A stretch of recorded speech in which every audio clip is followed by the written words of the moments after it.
Hello po mga ka-viral and welcome back again to this YouTube channel. Latest update na naman tayo ngayon.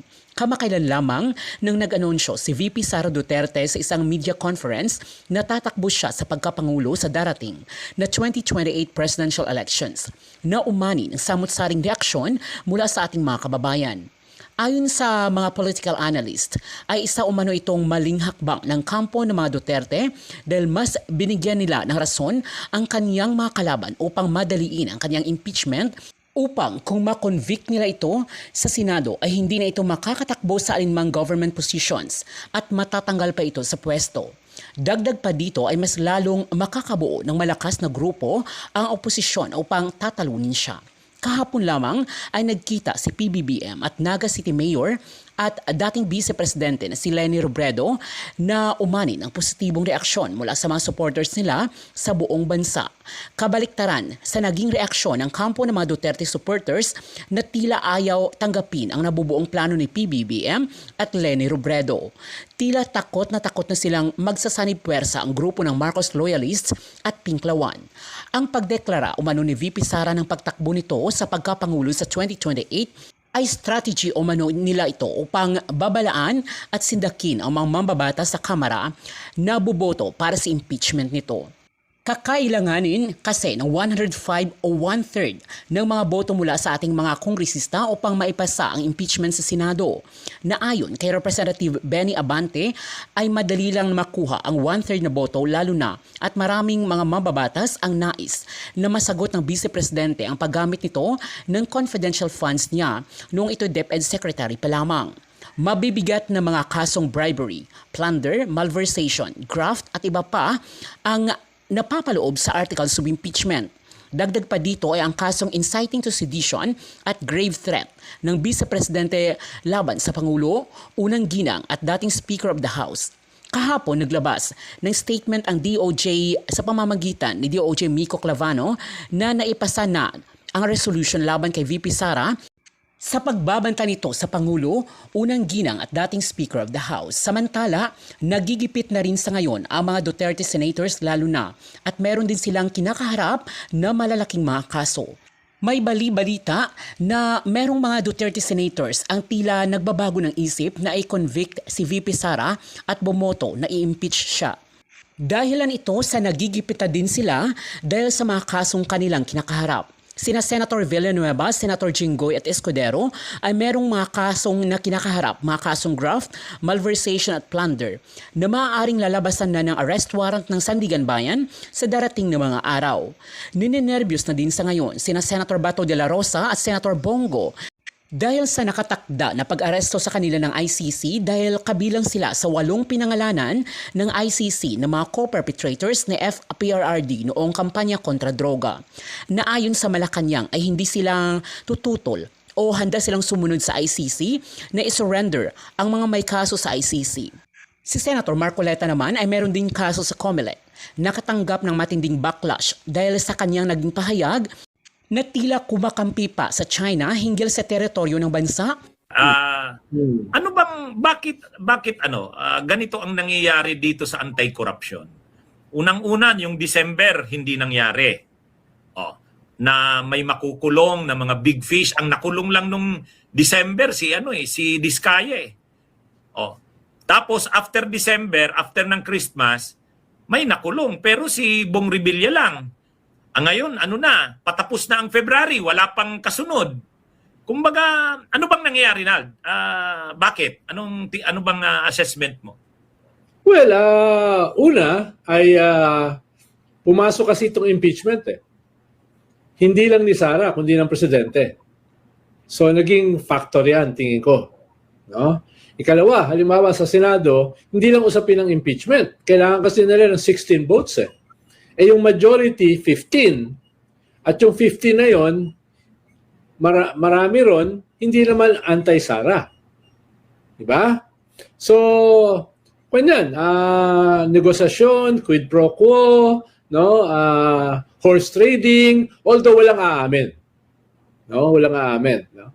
Tapos, to maintain the majority, mahalaga rin na katulad doon sa naplanong coup 2 weeks ago. Di ba? Although wala ring aamin na may kinalaman yung pag-soften ng gobyerno dito sa anti-corruption, lalo na sa mga senador, hindi mo masisisi yung mga tao na iisipin yon.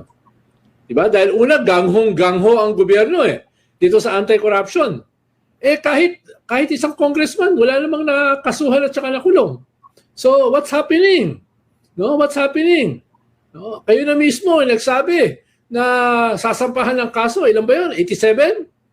87 ba yun? O 67?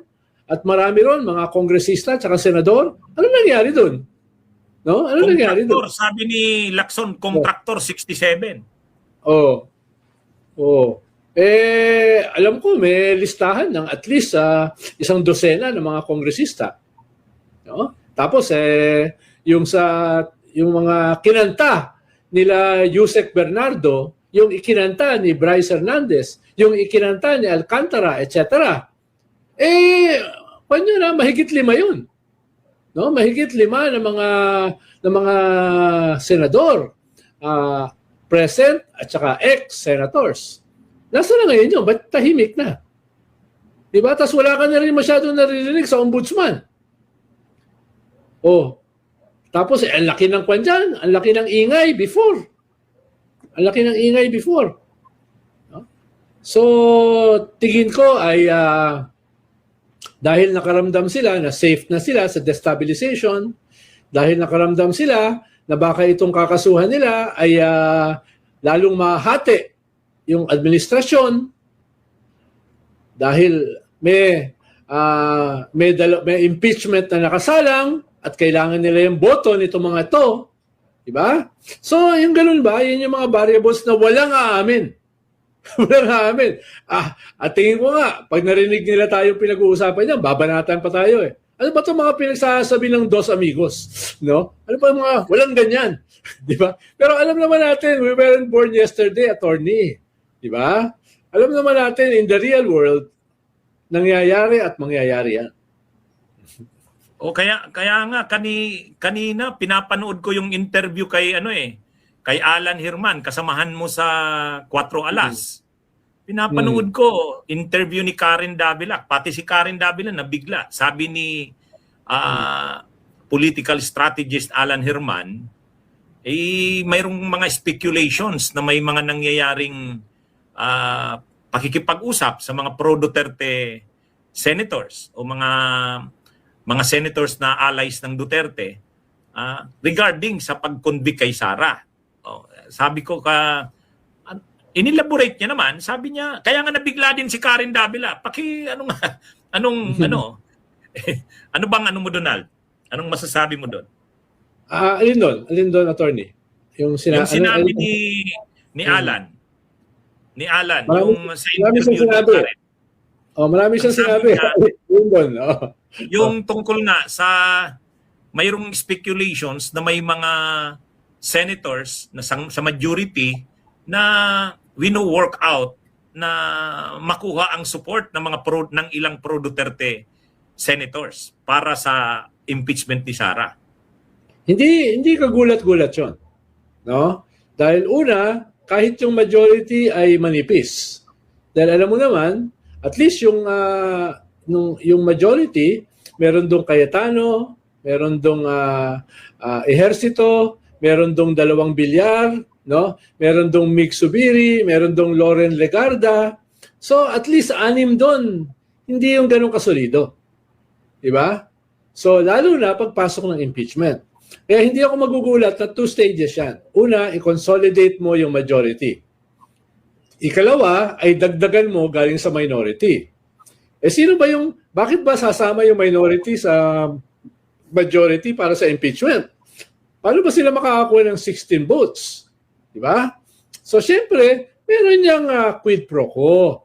Hindi naman yan dahil sa prinsipyo Diba? Maniniwala ka ba na dahil sa prinsipyo, yan ay makukuha mo? Dahil sa vision?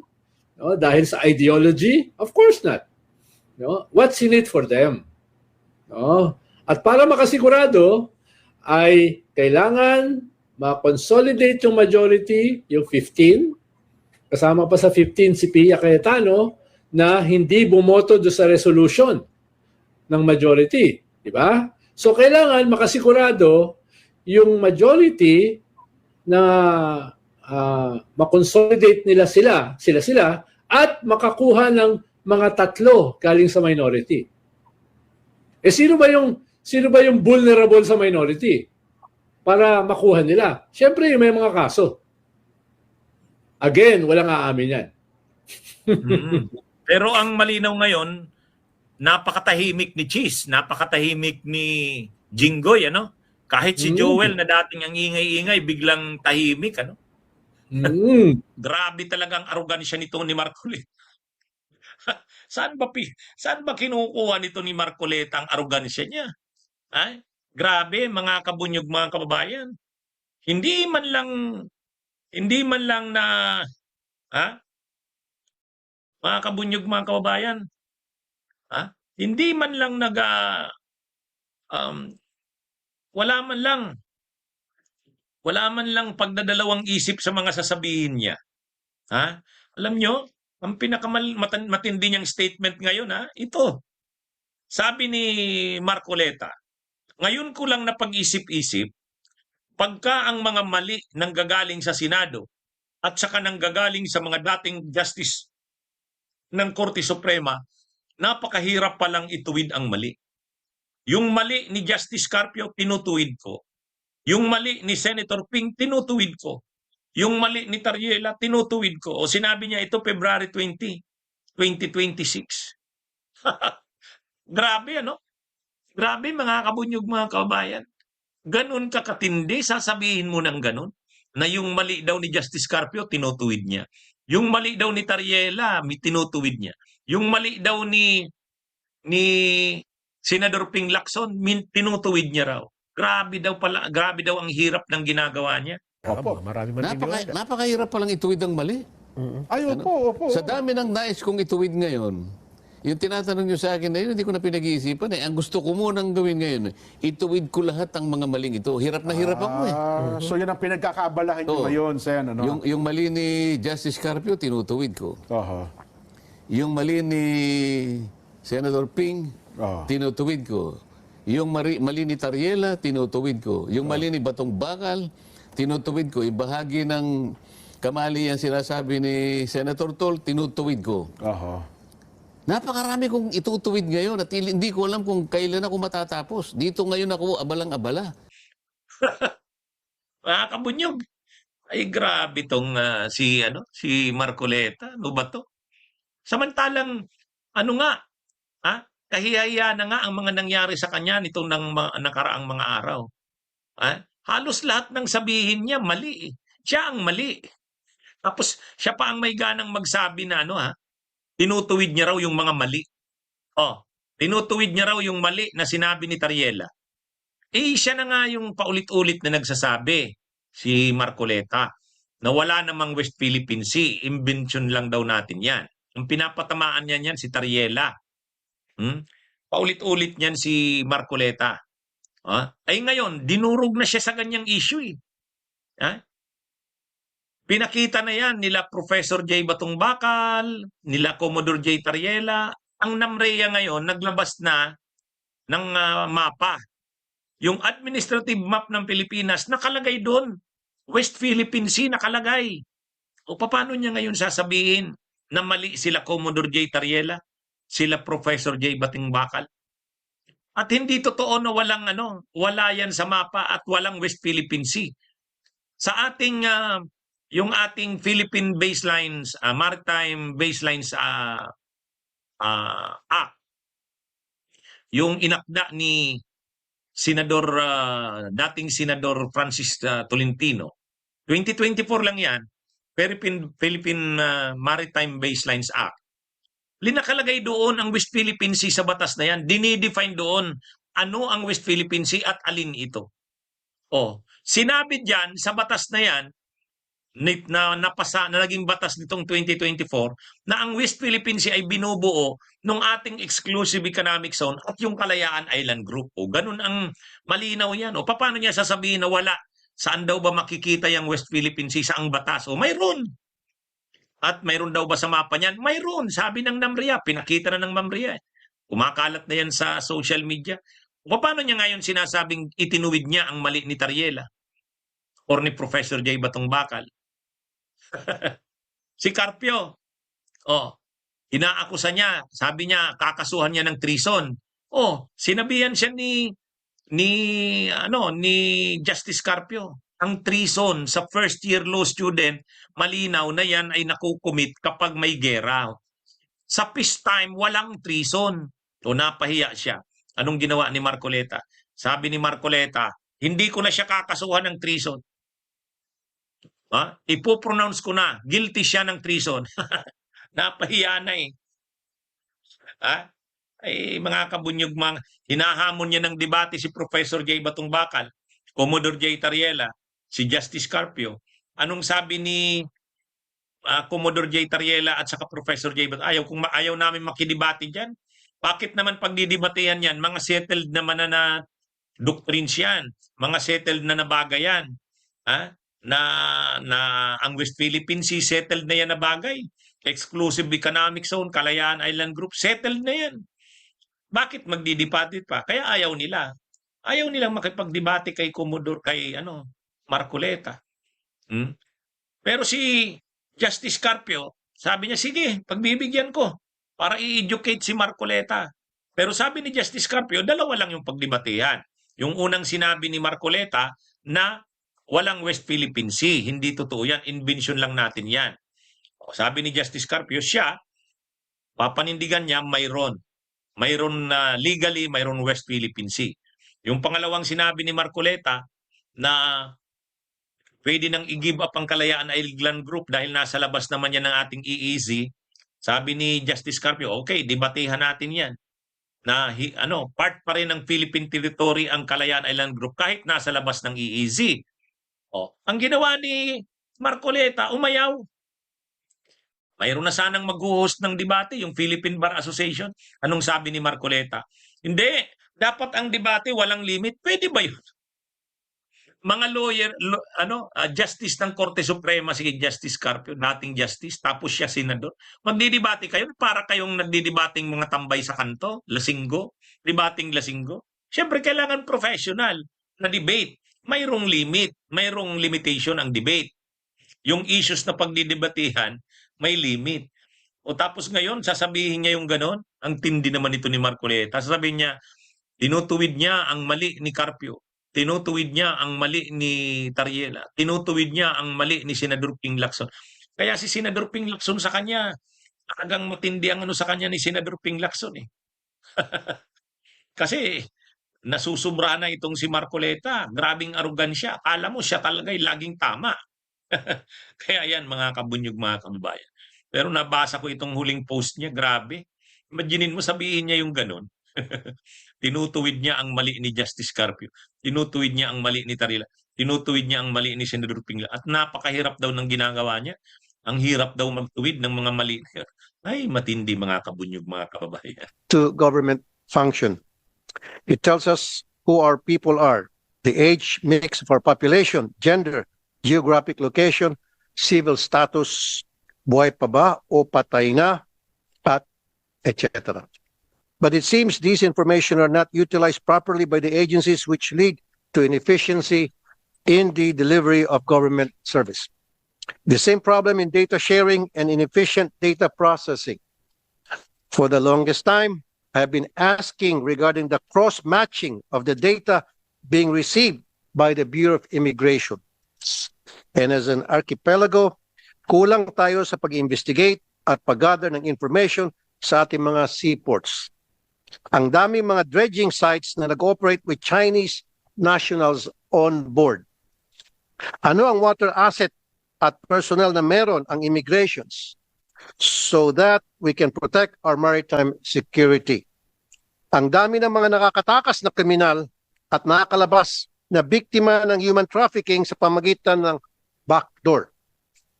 Sobrang strict tayo sa mga airport, samantalang isang malaking butas ang ating mga seaports at maritime border.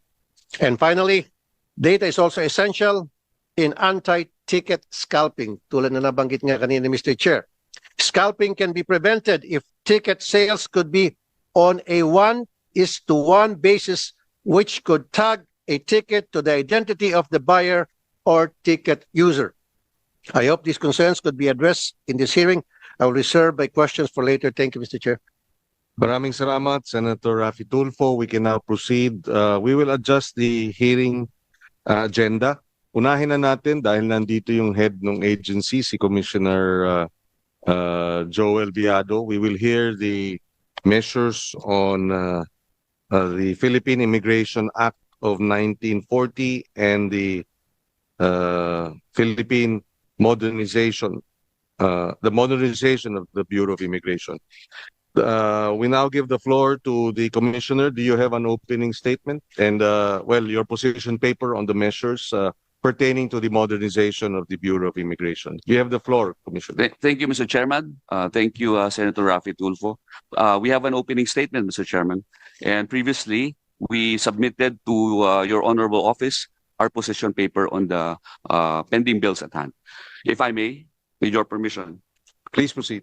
Good morning, Honorable Chairman, Honorable Senator Raffy Tulfo, fellow public servants, and distinguished guests.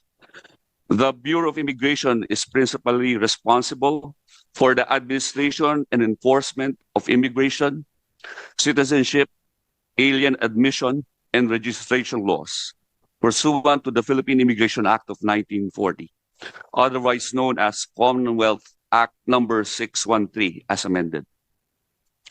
For more than 8 decades, this law has served as the legal backbone of our country's immigration system and border control framework. Under the control and supervision of the Department of Justice, the Bureau is one of the first lines of defense against individuals who may pose threats to the country. The Bureau has immigration officers, agents, and assistants scattered across 13 international ports of entry and exit, and several subports and border crossing points.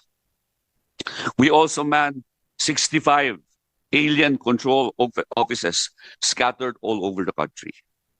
We have to contend, Your Honors, with 7,641 islands encompassing 300,000 square kilometers of total land area.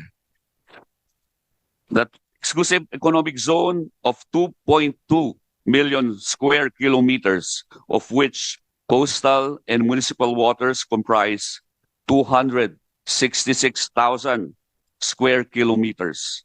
Currently, to address these pressing concerns involving massive land areas and waters, we only have 1,818 immigration officers and only 100 plus intelligence officers to secure our borders. We also have about 16, less than 20, fugitive search units agents. These are the people tasked to go after fugitives from other countries who have crossed our borders. While CA 613 has proven to be remarkably resilient, the realities it was designed to face or address in 1940 are fundamentally different from the challenges we face today. Global mobility, transnational crime, cyber-related fraud, terrorism financing, human trafficking, climate-induced displacement, and increasingly sophisticated cross-border movements now define the modern immigration landscape. The proposed measure before this honorable committee is therefore not a departure from CA 613, but a necessary and timely modernization of it. It seeks to strengthen, update, and operationalize the original intent of the Philippine Immigration Act by equipping the Bureau with contemporary legal tools, institutional capacity, and technological infrastructure demanded by present and future conditions.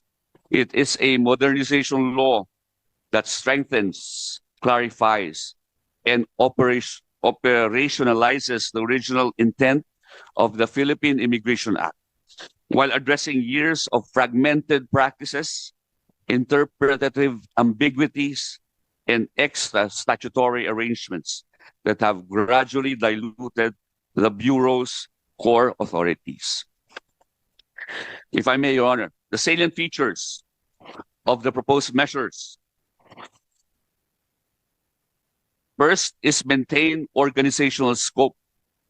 The Bureau remains part of the Department of Justice. Number two is the creation of the Temporary Travel Restriction Order, which is a type of derogatory record issued by the Secretary of Justice to prevent the respondent whose penalty is 6 months and 1 day, or foreigner, regardless of imposable penalty, who is subject to a preliminary investigation, from leaving the country for a period of 60 days from issuance.